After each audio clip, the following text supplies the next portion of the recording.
What is real and what is not? That is the biggest question in the crypto world right now, and especially in the XRP and Ripple community. Every day, there's a new claim, a new screenshot, a new rumor, or a new inside source telling people that XRP is secretly trading for thousands or even hundreds of thousands of dollars on some hidden private ledger. This has created a lot of excitement, but also a lot of confusion. And that is exactly why we are talking about this today. Welcome back to BullionIQ, the channel where we break down complicated finance and crypto topics in a simple, clear, and realistic way. If you are serious about understanding the future of digital assets, payments, and real-world use cases of crypto, then you are in the right place. Before we go any further, make sure you hit that like button and share this with someone who is also interested in crypto truth instead of hype, because what we are about to discuss will clear up a lot of misunderstandings. Recently, there have been claims that on some private ledgers, XRP has been seen trading as high as $327,000 per token. Now, that number alone is enough to make anyone stop and think. Imagine what that would mean for the average holder. But the real question is not whether that number is exciting. The real question is, where did this information come from? And is there any real evidence behind it? The truth is, there is a lot of fun, speculation, and straight-up misinformation floating around about private ledgers. Some people genuinely misunderstand what a private ledger is, and others purposely twist the information to build hype or sell a dream. The first serious discussion about private ledgers connected to the XRP ledger really started when Ripple confirmed that it had developed and tested a private version of its technology around 2021. This was not a secret. In fact, it was mentioned in interviews on Ripple's own website and in official reports. The reason for this was simple. When Bitcoin and other cryptocurrencies came out, they were based on fully public blockchains. Every transaction could be seen by everyone. While this level of transparency is great for decentralization, it is not ideal for banks and large financial institutions. Banks do not want the world seeing their internal transfers, their business deals, and the movement of billions of dollars. It is not just about privacy. It is also about security and business confidentiality. Brad Garlinghouse himself once shared a real story about this. Ripple had partnered with a very large bank in the Middle East, and when they started using blockchain-based solutions, that bank was shocked to find out that its transactions could be viewed on a public ledger. The bank basically said, wait a minute, people can see my transactions. I do not want that. And that is when the reality hit home. While blockchain is powerful, not every institution is ready or willing to work fully on a public network. This is where the idea of a private ledger becomes important. A private ledger can work like a temporary controlled blockchain between two or more banks. It can use cryptography, security, and speed, but still keep sensitive information out of the public eye. Another important name in the XRP space, Linda P. Jones, has also pointed out that many people now believe Ripple has created private ledgers specially designed for central banks and potential future CBDCs, or central bank digital currencies. Even Ripple's own website has mentioned that it is piloting a private version of the open source XRP ledger to allow central banks to create and manage digital currencies. This does not mean that there is a secret new XRP, or that there are two completely different versions of the same coin. It means that the same technology, the same code base, is being used in a more controlled environment for testing, development, and future financial systems. So already, in the beginning of this discussion, we can see one important fact. Private ledgers are not magic money machines. They are serious testing environments for banks, governments, and large institutions to understand how blockchain technology can work at a massive scale. They test speed, transaction volume, security, and efficiency. That does not automatically mean that the price you see on a private system is the real price of XRP. In fact, as we will explore more, value differences only happen when there is friction, restriction, or isolation from open markets. One of the most important voices in this entire discussion is David Schwartz, Ripple's Chief Technology Officer, because he is not just a commentator, he is one of the main architects behind the XRP ledger itself. When he speaks, it is not opinion based on emotions or hype, it is based on how the technology actually works. And what he has said about private and public ledgers clears up a huge misunderstanding that many people in the community still have today. The biggest question people keep asking is simple. Will the value of XRP on a private ledger be different from the value of XRP on the public ledger? According to David Schwartz, the answer is very clear. In a normal and healthy system, the value should be almost the same, or at least very, very close. To help people understand this, he gave an example that most crypto users are already familiar with. When you buy Bitcoin or XRP on Coinbase or any other centralized exchange, you are not actually interacting directly with the blockchain. What you get is basically an IOU from that exchange. The coin is held in their system, on their private ledger. But even though it is on a private system, The price you pay is almost exactly the same as the price on the real blockchain. Why is that? Because it is very easy to move assets in and out of the exchange. If the price was much higher on Coinbase than on the public blockchain, traders would instantly move coins from the cheaper place to the more expensive place and make a profit. That action alone would quickly balance the price. This process is called arbitrage, and it exists in every healthy free market. David Schwartz explained that the only way you can have a big difference in price between a private ledger and a public ledger is if there is a lot of friction. Friction means restrictions, controls, legal barriers, or technical limitations that stop people from moving assets freely. He gave a real-world example of this when he talked about the kimchi premium. In the past, there were times when Bitcoin or XRP was trading at a much higher price in some Asian countries compared to the rest of the world. The reason was not because it was more valuable there in reality, but because there were capital controls and restrictions. People could not easily move money in and out of the country. That friction caused a price difference. But this kind of situation is not healthy or normal. It is actually a sign that something in the financial system is not working properly. The true value of XRP is connected to its ability to move freely and access global liquidity. That is the entire value proposition. If someone tells you that their XRP can only be used in one place, or only on one system, or only for one type of purpose, that actually makes it less valuable, not more. Think of it like gold. Gold is valuable because it can be used anywhere in the world for many different purposes. If someone sold you a piece of gold and said, you can only use this for making jewelry, nothing else, you would not want it as much. The power of gold, just like the power of XRP, is its universal nature. David Schwartz also made it clear that Ripple is not creating a second version of XRP for private ledgers. There is not a secret XRP that is separate from the main one. There is only one real XRP on the XRP ledger main network. What Ripple has done is create privatized versions of the XRP ledger technology for institutions to test, study, and experiment with. These private ledgers are basically copies of the system, not new currencies. They help banks understand how they could move trillions of dollars using this technology in the future without exposing sensitive information to the public right now. Another key point he made is that most transfers already happen on private systems today. Even now, when people think they are using crypto in a public way, many of their transactions never actually touch the public blockchain. They happen inside exchanges, inside banks, and inside payment platforms.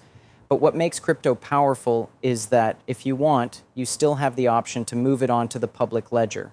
That option is what gives the asset real value and real freedom. So when people say that XRP is secretly trading for absurdly high prices on a private ledger, it is important to understand this. Unless there is extreme friction or isolation, that kind of price difference would not last. The market would naturally balance itself out. In a realistic scenario, private and public values of XRP should remain very close to each other. Over time, several people in the XRP community have come forward claiming that they have personally seen extremely high prices for XRP on private ledgers. Numbers like $10,000, $50,000, and even $327,000 have been mentioned in interviews, live streams, and short videos. For many investors, this kind of information is both exciting and confusing. It creates a powerful emotional reaction. People start to imagine a future where XRP suddenly jumps from under $1 or a few dollars to life-changing levels. But as a professional finance and crypto analyst, it is important to slow down and analyze what those prices might actually represent. First, we need to understand what a private ledger is really used for in an institutional environment. Banks and financial institutions do not use private ledgers for speculation the way retail investors do. They use them for testing, simulations, performance measurements, and stress tests. These tests are designed to answer important questions. Can the network handle very large transaction volumes? How does it behave when moving trillions of dollars in value? How stable is it under heavy load? How fast are settlements when the system is pushed to its limits?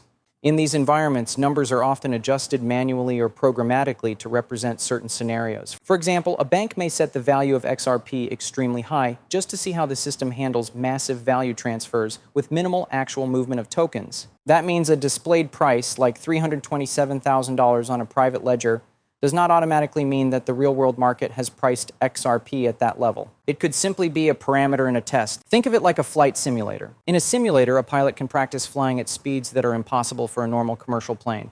but that does not mean the real plane can or will ever go that fast in reality. It is done to test systems, limits, and responses. A private ledger is similar. It is a controlled environment designed for learning, not for real market discovery. Another important factor is that these private ledgers are not open markets. There is no free buying and selling by millions of people around the world. There is no true supply and demand mechanism. The open market price of any asset is discovered through the interaction of buyers and sellers in a public environment. On a private ledger, that mechanism does not exist in the same way. So even if you see a number on a screen, it is not the result of real global demand. It is usually the result of internal settings chosen by whoever is running the test. Now, that does not mean that private ledgers are useless or meaningless. In fact, it is the opposite. The very fact that institutions are testing XRP at such high values tells us something important. It gives us a hint about the scale of the problems they are trying to solve. If a bank is testing XRP at extremely high valuations, it suggests that they are thinking about moving very large amounts of money using this technology. They are not treating it as a small or irrelevant tool. They are treating it as a possible backbone for future financial infrastructure. And that alone is very powerful. At the same time, there is also a psychological element here. People love big numbers. When someone hears that XRP was seen at $327,000 on a private ledger, many assume that this is some kind of hidden true price that will one day be revealed. But a mature investor knows the difference between a test environment and a live environment. A test value is not the same as a market value.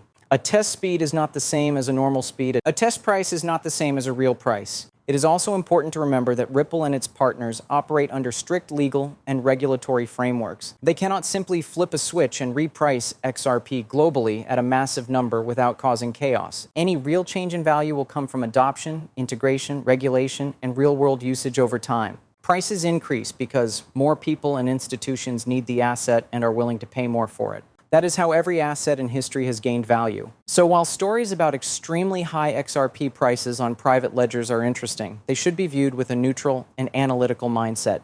They are not proof of a guaranteed future price. They are more like signals that big players are seriously experimenting with this technology. They show interest, curiosity, and potential, but potential is not the same as reality. Now, let's talk about this idea of a merge between the private ledger and the public XRP ledger, because this is one of the most misunderstood and overhyped topics in the entire XRP community. Many people imagine this merge like two completely separate worlds suddenly becoming one, and once that happens, the price of XRP will magically explode overnight. But in reality, the process is far more complex, far more controlled, and far more dependent on regulation and real-world implementation than people realize. First, we need to clear up an important point. There's only one true XRP ledger mainnet. There's only one real XRP asset. Private ledgers created by Ripple or tested by banks are not separate XRP universes. They are basically copies or customized versions of the same technology running in a controlled, permissioned environment. They are built using the same code base, but they are not the same network as the public XRP ledger. Think of it like a private road connected to a public highway. The road and the highway use the same type of concrete and design principles, but they are still controlled and operated differently. The reason private ledgers exist at all is because banks and governments care a lot about privacy, control, and compliance. They cannot just put all their customer information and internal operations on a public blockchain that anyone in the world can see. That is one of the main reasons why many banks stayed away from cryptocurrencies in the beginning. They loved the speed and efficiency, but they hated the lack of privacy. So Ripple created a solution that gives them the best of both worlds, blockchain technology with institutional level control. Now, when people talk about a future merge, what they really mean is interoperability. They mean a world where private ledgers can smoothly communicate with the public XRP ledger, and value can move between them without friction. This does not mean that all private transactions will suddenly become public. It means that when a bank or a central bank needs to move value outside of its private network, it can use XRP as a bridge asset on the public ledger, and then move that value into another private network on the other side. For this to happen on a large scale, a few major things must be in place. First, regulation has to be clear. Governments and central banks need a strong legal framework that defines how digital assets are classified, taxed, monitored, and reported. Without this clarity, institutions will not risk large amounts of money on a system that could change overnight due to a political decision. They need stability, predictability, and legal protection. Second, the technology has to be proven at scale. It is one thing to run tests in a controlled environment between two banks. It is a completely different challenge to run a global payment system that supports hundreds of banks, multiple countries, and massive transaction volumes 24 hours a day.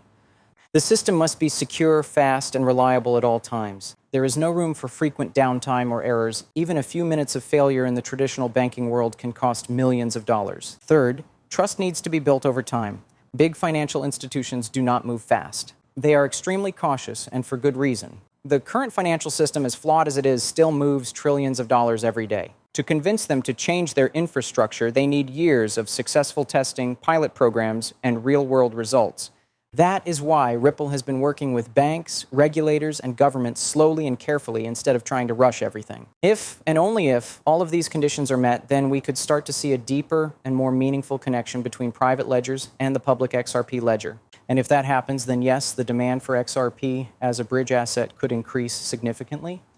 But that increase would come from actual usage, not from hype or social media rumors. It would come from trillions of dollars in value moving through the system and requiring liquidity.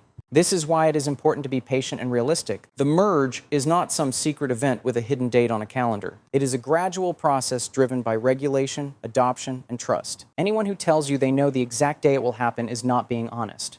The truth is, this kind of transition happens in phases, over years, not in one dramatic moment.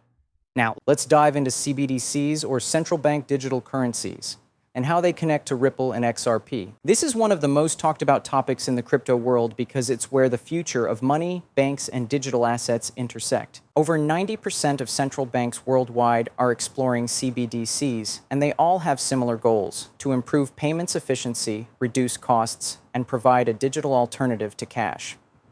Ripple's technology, including the XRP ledger, plays an important role in this exploration. But there's a lot of confusion about whether XRP itself is being directly used in these private CBDC ledgers, so let's break it down clearly. The Ripple CBDC platform allows central banks to create, manage, and distribute their own digital currencies. Banks can integrate it seamlessly with their existing infrastructure using standard APIs. They can mint digital currency, distribute it to commercial banks or even directly to consumers, process transactions, and control the monetary supply. All of this happens in a private, regulated, and secure environment. The system can settle transactions in seconds with minimal costs and a low carbon footprint. This is powerful because it provides banks with all the benefits of blockchain technology: speed, transparency, and efficiency, without exposing sensitive data on a public ledger. Now, here's the key point. The private ledgers used for CBDC testing are built using the XRP ledger codebase, but they are not the public XRP ledger. XRP can be used as a bridge asset to facilitate liquidity between different systems, but it does not mean that CBDCs are literally running on the XRP mainnet. David Schwartz has clarified this multiple times. The private ledgers are essentially trial environments or replicas that allow banks to experiment, stress test, and understand the technology without affecting the public market or XRP price. These private ledgers are isolated environments, which is why we sometimes see absurdly high test prices like $420 or even $327,000 mentioned in community clips. The purpose of these tests is to show banks what is possible. For example, imagine a bank wanting to move billions of dollars daily. Doing this on a public ledger might be risky or expose sensitive information. Using a private ledger lets the bank simulate large transactions, understand throughput, and manage liquidity safely. The XRP mainnet then acts as the global bridge when transactions need to cross institutional boundaries. In other words, XRP has real-world utility as a liquidity tool, while private ledgers allow institutions to experiment safely.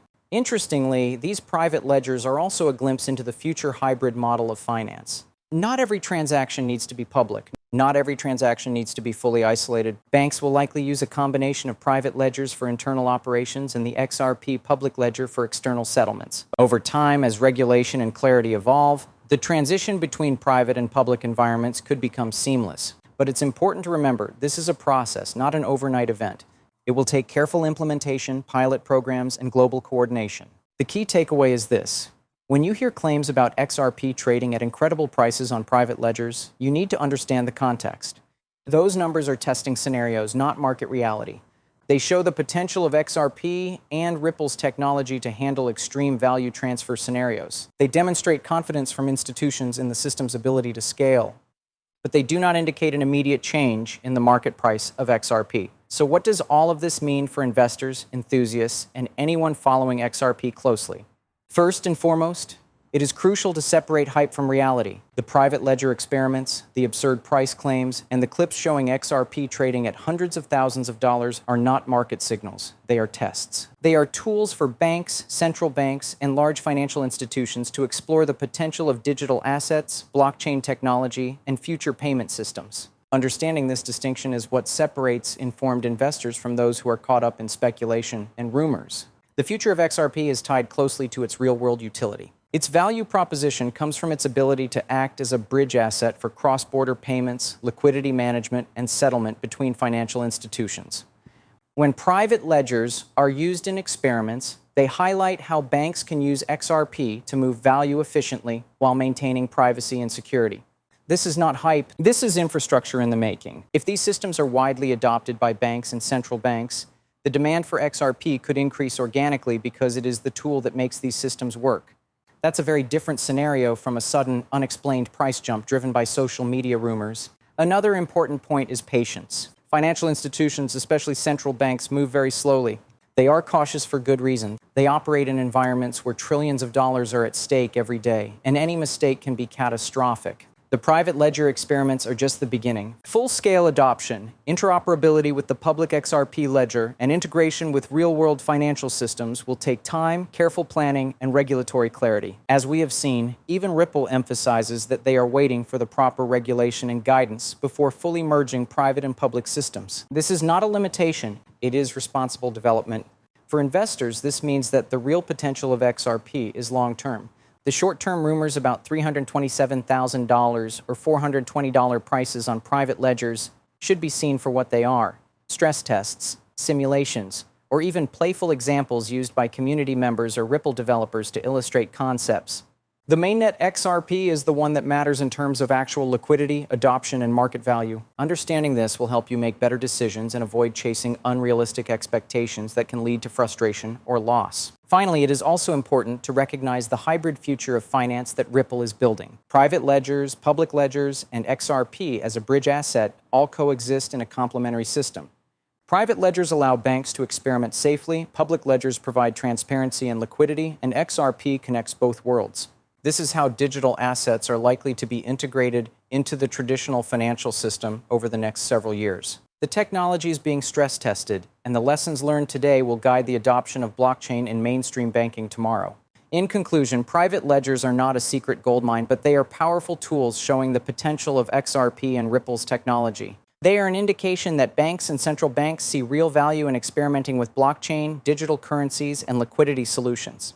Investors who understand this can position themselves with patience and clarity, focusing on real adoption and real utility rather than hype. The future of XRP is not a lottery ticket, it's a carefully developed infrastructure that could become the backbone of global digital finance. Welcome to BullionIQ, where we cut through the noise, focus on facts, and help you understand crypto and finance in simple, practical terms. If you've gained value from this breakdown, make sure to like, share, and subscribe, because we will continue bringing insights that go beyond the rumors and hype, straight into the reality of finance and digital assets.